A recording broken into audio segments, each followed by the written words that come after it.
Good morning, everyone. Welcome back to Life Hacks for Lasting Love. Lovely to be here with you again. It's been a bit of a break in between this time. We found that people wanted us to present more like once a week than twice a week, so we're a lot happier with that.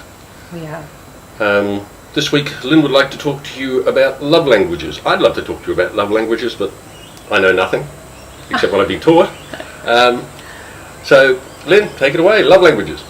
Okay, we actually thought it was a great time to look at love languages with Valentine's Day coming up and really understanding how important it is to know your partner's love language.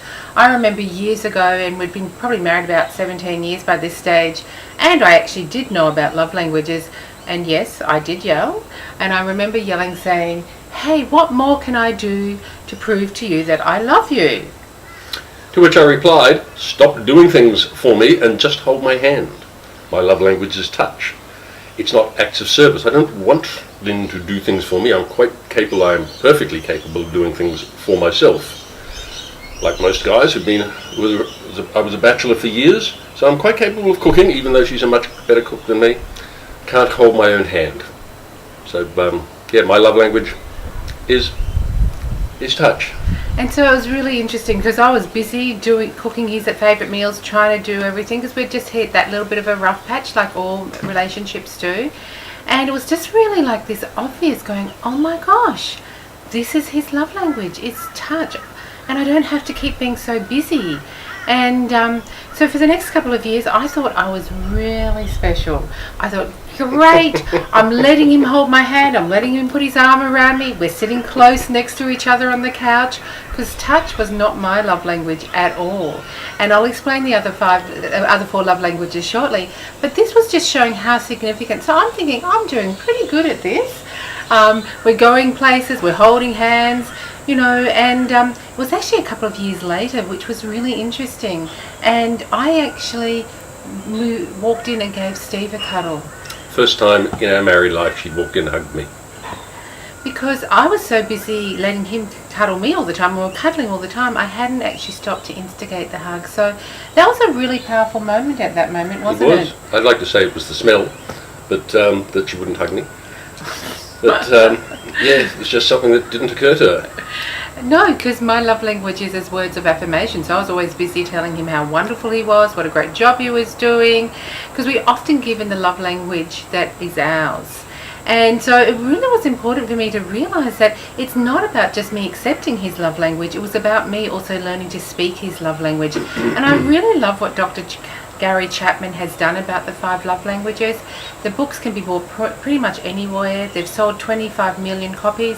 You can even now download the app on any smartphone and do the questionnaire. So please do and find out what each other's love languages are, because it really does make a difference. And now I just know by putting my hand on Steve, that can mean so much to him. Steve just melts. Lyn loves to be listened to. She doesn't need touch. She doesn't like gifts. Nope. She likes to be listened to. So time. She just likes time, and we've learned that I give her around about an hour a day every morning for her to get off her chest whatever happened yesterday, what she'd thought about overnight, what she's thinking about with the kids. The old story, the guy who came home after being 2 weeks away said, "Oh, you know what I'll be doing? I'll be giving my wife a damn good listening to." Which is what I do. I'm sorry, was that really bad? So quality time and words are mine, and often there can be one or two close together, and so it's learning to speak each other's love language, because otherwise people can say I love you and it might not be that person's love language. So the song "A Diamond is a Girl's Best Friend," that's true for those whose love language is gifts. But for me, that's not. So yes, it's nice, but it doesn't prove anything to me. Spending quality time with me and telling me I'm doing a good job is really important. For Steve, it's just holding hands. It's giving him that massage, sitting close to him. Things like that's really important. So there are 5 love languages. One, as we've mentioned, is quality time.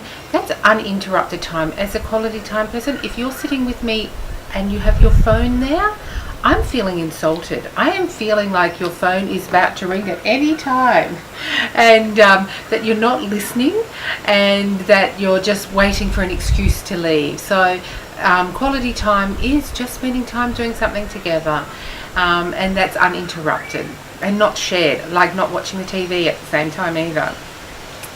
Words of affirmation is just really listening, as Steve was talking about, but also just encouraging the other person, saying you're doing a great job, and trying to really hear it from their perspective.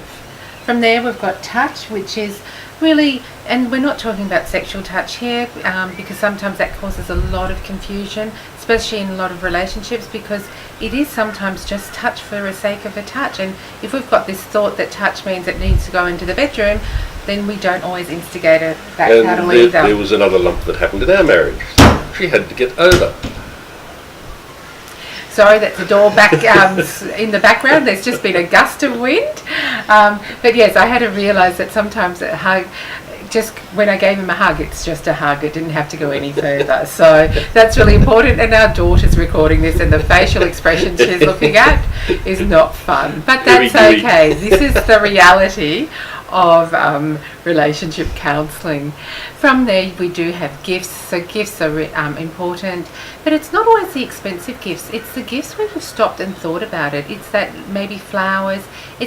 Sometimes it can be things like a bookmark with the person's name on it. It might be a key ring. It's little things. It's thoughtful little things. It's not the big grand gesture, but just thoughtful little things. And then from there, we have acts of service, where we're doing things for each other that, makes the other person feel special. Really important to know these 5 languages, and also know them for your children as well, so you can meet them at their areas. And yes, it is. Knowing your children's love languages, knowing how they listen, is vital for them to get that you do love them. You can tell them all day that you love them, but if you don't make them a rocky road occasionally, they're never going to know that you actually do love them. There'll be a question there. So learning their love languages, because as those who are parents, you'll know each child is different, so each will have their own different love languages as well. And so as a couple, it's important that we know each other's and that we invest into it. And then for a family, knowing your children's love languages really does make a big difference, because some want you to spend that time just being with them. Others want that touch, yes, that cuddle, that massage. Others want words of affirmation, acts of service, or and that rocky road, that was the chocolate rocky road, not just making their life difficult. Just to clarify that. So one of our sons, his love language is acts of service, and so getting in there, helping him tidy his room occasionally, making his rocky road. He doesn't really care for gifts that much. They're the sorts of things that are important. So you get to know what you can do that makes it special for each one. So love languages are so important. People miss each other all the time. It's like if I was speaking Chinese and Steve was speaking English, and I was saying all the right things, and he doesn't understand Chinese, it doesn't matter that I'm saying all the right things, he's not going to hear it or understand it, and vice versa. That's how it is with love languages. So this Valentine's Day, do you know what? Find out what your partner's love language is. Do the app. Do the questionnaire on the app, download it. It's Gary Chapman's 5 Love Languages. It's a free app.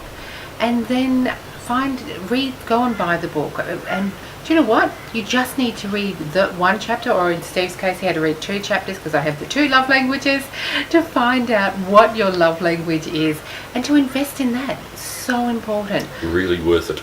Really worth it, guys. A little bit of understanding about the significant other. Not allowed to say that anymore. A little bit of understanding about the significant other will not hurt. It'll change your life for the better. It does, because you just feel like we've got each other's back, and and I feel loved and valued by Steve, because he does give that quality time to me, and he does give the words of affirmation. He certainly feels loved now that I also instigate the touch, as well as just not so busy, because I used to be the busy bee, doing things all the time and not sitting and holding his hand. You used to be. Well, I'm still learning. Yeah. But when I do sit now, I sit close by. All right. So thanks, guys. Happy Valentine's. It's only about 10 days away, so whenever you're watching this. So please do invest into each other. Learn to speak your partner's love language.